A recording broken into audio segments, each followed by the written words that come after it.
Dave Cowens was undersized for a center, but on the court he made it feel like he was anything but. His relentless motor made up for the height along with his IQ, all the while always finding a way to grab a rebound like no tomorrow, helping earn himself 8 All-Stars, 3 All-Defensive Teams, an MVP, and 2 rings.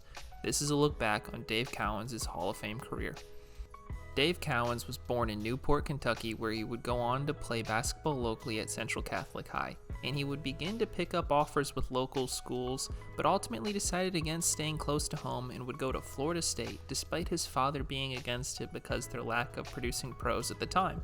But Dave Cowens knew what he was doing, and he wanted to go to Florida State because he was guaranteed instant playing time as a sophomore. Cowens would take over the reins of the team every year he was there at Florida State, and over his 3 years he would average 19 points and 17.2 rebounds a game, which, as you can tell, became his calling card. And despite only playing 3 seasons for the program, he still remains and holds the all-time record for rebounds in the school history with 1,340, helping make him an NBA prospect for the draft. In the 1970 NBA draft with the 4th overall pick, Dave Cowens would be selected by the Boston Celtics. The pick did garner some critics because the Celtics needed a center and Cowens was viewed as too short to play the position at 6'9". But Bill Russell had convinced the Celtics that it would not matter by telling them to take Cowens with the pick because he hustles and no one can tell him he can't play center. And little did they know, Bill was more than right. Dave Cowens was brought in to fill Bill Russell's shoes after all, since Bill retired a couple years ago, and Cowens was now joining a Celtics team led by John Havlicek and JoJo White. And Dave Cowens would fit in perfectly as the third option right away, averaging 17 points and 15 rebounds a game, helping him earn Rookie of the Year honors as well. But not everything was perfect Dave Cowens' rookie year. In year 1, he would lead the league in personal fouls, showing he still needed some time to completely adapt to. By the end of the season, Cowens had helped the Celtics improve their record from the year prior, going 46-36, but missing the playoffs. Next season would come around, and Dave and the Celtics would continue to only grow and trend upwards. Cowens had bumped up his numbers to 18.8 points and 15.2 rebounds, which would be enough for him to become an All-Star for the first time.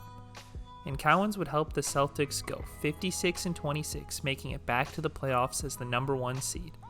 And in round 1, the Celtics would get a matchup against the Hawks with Pete Maravich, Lou Hudson, and Walt Bellamy, in a matchup that would pit both big threes against one another, and the teams would match up well because of this, with each team's stars coming to play at their best, but the difference maker would be the Celtics' championship experience in the past and role players like Steve Kuberski increasing his scoring output by 2 times his regular season's average, helping see the Celtics win in 6 games.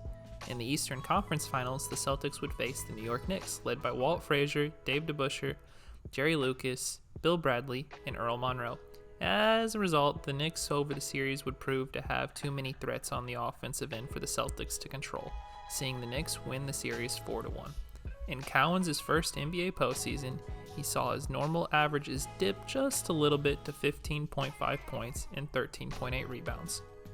After this, the Celtics, knowing they needed more firepower, would go out and get it in the offseason, trading for Paul Silas, helping anchor down the power forward position going forward. Next season, Dave Cowens would be a man on a mission, devouring the league. Cowens would again improve his numbers to 20.5 points and 16.2 rebounds, helping him earn another All-Star appearance, where he would actually win the All-Star Game MVP. And with Cowens' improved play and the addition of Silas, the Celtics would excel, going to a league-best record of 68-14. And Cowens, for his efforts as being the best player on the best team, would bring the MVP trophy home, but funnily enough, wouldn't even be named All-NBA First Team. In round 1, awaiting the Celtics again would be the Atlanta Hawks, who were largely the same team, but Walt Bellamy was beginning to show signs of aging, and with the addition of Silas and Havlicek absolutely being on fire this entire series, the Celtics would prove to be too much for Atlanta to handle, winning in 6 games, helping an Eastern Conference Finals matchup with the Knicks again. But this time, the Knicks had a healthy Willis Reed this year and in the postseason as well, ready to play. The Celtics, despite this, would put up a fight, forcing it to Game 7, with Cowens doing it all in the series, leading the team in scoring and rebounding. But in Game 7, Walt Frazier stepped up his play, helping see the Knicks advance to the finals where they would go on to win the NBA championship. In the postseason as a whole, Dave Cowens averaged 21.9 points and 16.6 rebounds. The Celtics had been knocked down out again, but they'd keep on fighting as always, and Dave Cowens would only continue to be Mr. Consistent next season, averaging 19 points and 15.7 rebounds, becoming an all-star again, helping guide the Celtics along the way to a 56-26 record in a bout against the Buffalo Braves in round 1. The Braves were spearheaded by Bob McAdoo, who would make the series close with the Braves stealing Game 4 at the buzzer beater with a tip-in from Jim McMillan. In Game 6, JoJo White would provide his own heroics, getting fouled at the buzzer with the game being knotted up. White would hit both of his free throws, sending the Celtics into the next round, where yet again the Knicks were awaiting, who had sent them home prior. This go-around, though, would be different for Boston. They were clicking like they had never before, and the Knicks were not the same firepower they once were, with Reed and Lucas struggling to stay healthy and on the court. As a result, the Boston Celtics would finally get past the Knicks into the NBA Finals, setting up a matchup against the Milwaukee Bucks. And the Bucks had a dynamic trio in Kareem Abdul-Jabbar, Oscar Robertson, and Bob Dandridge. And this series would be close, with altering games back and forth, where in Game 6, Kareem would hit his patented skyhook shot at the buzzer to give the Bucks the win and force a Game 7. But in Game 7, it was all the Boston Celtics, with Cowens leading the way in scoring and on the glass as per usual, winning 102-87, becoming the NBA champions. Dave Cowens was officially a champion, and over the run to becoming a champ, Cowens averaged 20.5 points and 13.3 rebounds. Cowens and the Celtics would continue their strong form into next season, where Dave Cowens would average 20.4 points and 14.7 rebounds, making the All-Star team and second-team All-NBA in all defense. The Celtics on the season would finish with a record of 60-22, getting a 1 seed. In round 1, the opponent was the Houston Rockets, led by Calvin Murphy and Rudy Tomjanovich, where both would play well in this series, but the Celtics were deeper and still more talented at the top, winning in 5 games. In the Eastern Conference Finals, the Celtics would face the Washington Bullets, who were led by the trio of Wes Unseld, Phil Chenier, and Elvin Hayes. And the Celtics started this series off having some difficulties, slowing down either Hayes or Chenier, seeing the Bullets send the defending champions home in 6 games. On the run to the Eastern Conference Finals, Cowens averaged 20.5 points and 16.5 rebounds. With Boston falling short, they kind of knew it was time to retool, and so they did, trading away Paul Westphal and picks to the Suns for Charlie Scott. And with Scott's addition, the Celtics were the same old team as always in the regular season, winning games led by Dave Cowens, seeing Dave Cowens average 19 points and a career-high 16 rebounds a game this season. Getting more accolades along the way and an all-star nod, an all-defensive first team, and all-NBA second team, seeing the Celtics go 54-28, earning another number 1 seed, and the Celtics would find themselves playing the Buffalo Braves again, where in a similar story to the prior years, it would be close at times with incredible play from Bob McAdoo and Randy Smith really stepping it up this go-around. However, the Celtics proved to be too much for them to defend as well though on the other side of the ball, helping the Celtics advance in 6 games. In the Eastern Conference Finals now, the Celtics would face an extremely well-balanced Cleveland Cavaliers team, with 6 guys scoring in double figures this series, led by Jim Clemens.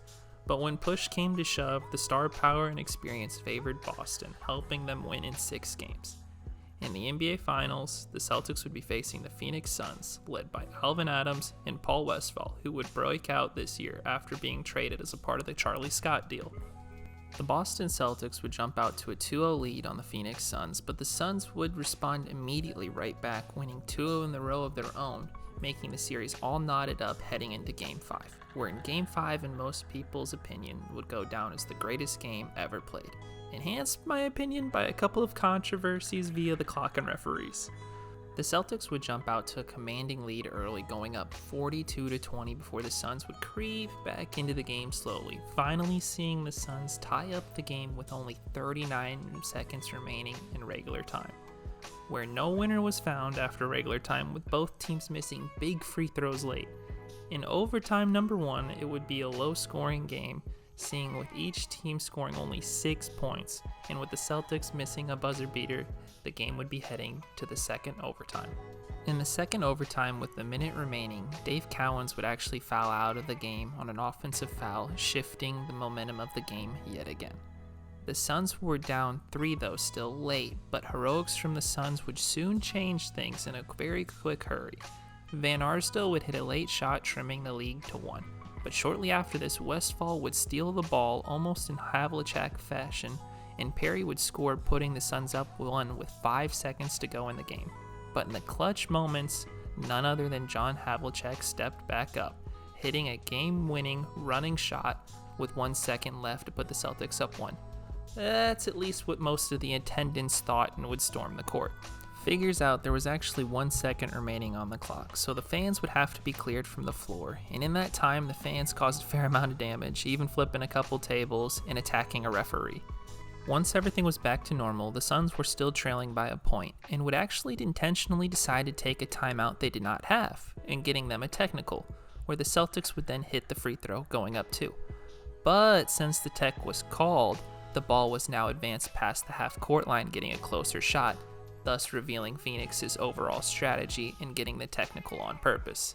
And with 1 second remaining in the inbound farther ahead this time, the ball would go to Gar Hurd, where he would hit a fading shot that would send the game into a third overtime. In the third overtime, the Celtics would finally prevail, with Glenn McDonald coming up in the clutch in key moments off the bench, and JoJo White leading the way while playing in the total of 60 minutes in the game, seeing the Celtics win 128-126. In Game 6, it would also be close at times, but Charlie Scott would get hot against his old team, helping the Celtics win the NBA championship. Over Dave Cowens' run to his second ring, he averaged 21 points and 16.4 rebounds. In the offseason, the Celtics, though, would trade away Paul Silas in a 3-team deal that brought back in return Curtis Rowe, who was coming off a career year, as well as brought in the player rights of Sidney Wicks, on paper improving the team. But 8 games into the 76-77 season, the Celtics would be on a 4-game losing streak, and Cowens would decide to leave the team for unknown reasons. There have been multiple theories of why, but the reason that sticks out to most is the one that he was upset with the fact that Silas had been traded away, because Silas had grown to become one of his closest friends, and playing ball without Silas just wasn't the same and as fun as it used to be. Now, Dave Cowens would eventually decide to return to the team in January, helping lead the charge, averaging 16.4 points and 13.9 rebounds and a career-high 5 assists a game. And despite missing time, he was still named an NBA All-Star. Cowens would help the Celtics go 44-38, but this time they would enter the playoffs as a 4 seed. In round 1, they would be facing the San Antonio Spurs, led by George Gervin, Billy Paultz, and Larry Keenan, where JoJo White would get unbelievably hot, helping sweep the Spurs. In round 2, the Celtics would get a matchup against the Philadelphia 76ers with Julius Erving, Doug Collins, and George McGinnis. The series would be neck and neck, with Julius Erving playing well the whole series, seeing the Celtics on their backs at times. But the Celtics would get a Game 7 though, with another big game from JoJo White. But in Game 7, Julius Erving and World B. Free proved to be too much, sending the Celtics home packing. Over the postseason, Dave Cowens averaged 16.6 points and 14.9 rebounds. Up to this point, the Boston Celtics had been excelling in winning championships, but things were about to start crumbling apart. For starters, JoJo White would miss a lot of time next season with injuries, severely hurting the team's chance to compete. And with the Celtics faltering, they would decide to trade away Charlie Scott, but that did not seem to help anything either. On the bright side, they had drafted Cedric Maxwell in the offseason. Now, despite team struggles, Dave Cowens would continue to do what he does best, averaging 18.6 points and 14 rebounds, getting another All-Star appearance. But despite his best efforts, and the Celtics even having a coaching change mid-season, they would go 32-50, missing the playoffs. The Celtics would enter the next year and continue their fall from grace. After a 2-12 start, there would be a new head coach for the Celtics, and that would be none other than Dave Cowens himself. Yes, Dave Cowens was now the player coach for the Boston Celtics. The Celtics would continue to struggle under him, but were making solid moves long term and bringing in players like Tiny Archibald and Bob McAdoo to try to keep things afloat. Now, Dave Cowens would, around this time, also start to take on less of a load, no longer being the main guy on offense, seeing his numbers dip to 16.6 points and 9.6 rebounds, on top of starting to miss more time with injury problems. And while under Cowens, the Celtics would go 29-53, missing the NBA playoffs. After the season ended, Cowens decided it was best to wait on starting his coaching career and just focus on being a player for the next year. In the offseason, the Celtics would trade away McAdoo for draft capital and free up the team for its next superstar. In the year prior, the Celtics had selected Larry Bird, and he was ready to suit up for the team and go this season. With Larry leading the way, the Celtics looked rejuvenated and back to their competitive form. But for Cowens, he was starting to feel the signs of aging as his legs were bothering him more, causing him to miss time here and there. Despite this, Dave Cowens would still average 14.2 points and 8.1 rebounds, helping get another All-Star appearance and making an all-defensive second team, showing still how impactful he was around the game. Meanwhile, helping guide the Celtics to a 61-21 record and the number 1 seed, getting a matchup against the Houston Rockets. And leading the Rockets was Moses Malone and Calvin Murphy. But despite the individual dominance from Moses Malone this series, the Rockets would not be able to keep up with the Celtics, resulting in a sweep. In the Eastern Conference Finals now, the Celtics would face the Philadelphia 76ers, who had changed since the last playoff matchup, with Julius Erving, Maurice Cheeks, Daryl Dawkins, and Bobby Jones now heading the team. The series would have a couple of close games, but the 76ers had more experience on their team at the time and were led by a prime Dr. J, seeing the Sixers win in 5 games. Over the postseason, Dave Cowens averaged 12 points and 7.3 rebounds. Dave Cowens would go on to decide to retire after this season, citing prior injuries that were nagging him. An example, he sprained his ankle 30 times over his career, broken both legs, and fractured a foot. After Dave Cowens retired, he would see the Boston Celtics go on to win the NBA championship the following year, and after 2 years off, he wanted to make a comeback into the NBA. He was realistic about coming back to the league and asked to be traded away from Boston, who still held his rights at the time, because he knew he was not going to be able to play behind Kevin McHale and Parrish in Boston. The Boston Celtics would grant his wish, trading him to the Milwaukee Bucks for Quinn Buckner. Cowens was joining a Bucks team led by Marcus Johnson, Sidney Moncrief, Junior Bridgman, and Bob Lanier. While Cowens was in Milwaukee, it was clear he was not quite his old self, averaging 8.1 points and 6.9 rebounds in 40 games, struggling to stay healthy. However, he was on a playoff competitor, but bad luck would ultimately strike for Cowens again. He would get injured in the final game of the regular season and be unable to play for the Milwaukee Bucks this playoff run. Milwaukee would enter the playoffs as a 2 seed, and in its first series would play the Boston Celtics, who they would actually surprisingly sweep, providing a bittersweet moment for Cowens, even though he wasn't playing. In round 2, the Milwaukee Bucks would meet all they could handle and more in the Philadelphia 76ers, who were even stronger now with the additions of Moses Malone and Andrew Toney to help Julius Erving. The 76ers would win the game in 5 games. Afterwards, it was clear for Dave Cowens that his time had come to an end in the NBA and he would retire for good. Over 11 seasons in the league, Dave Cowens would average 17.6 points, 3.8 assists, and 13.8 rebounds. Dave Cowens would go on to get inducted into the NBA Hall of Fame in 1991. Dave Cowens would continue to stick around the game of basketball in retirement, coaching at multiple stops along the way, highlighted with being the head coach for the Golden State Warriors and the Charlotte Hornets. Dave Cowens will be remembered for being an undersized big who would develop into one of the game's best centers through hard work and determination, with his style of play to most being considered fierce and never relenting. Dave Cowens was just going to outwork the opponent every night from offense to defense, while rebounding like an absolute madman, helping earn himself 8 All-Stars, an MVP, 2 championships, and a spot in the Hall of Fame. Dave Cowens just wanted it more. Thanks for watching this video on Dave Cowens' career. If you want to see any random videos about any random players in the future, leave them in the comments below and I may decide to pick them, who knows. Thanks again for watching. This has been Skip Denver.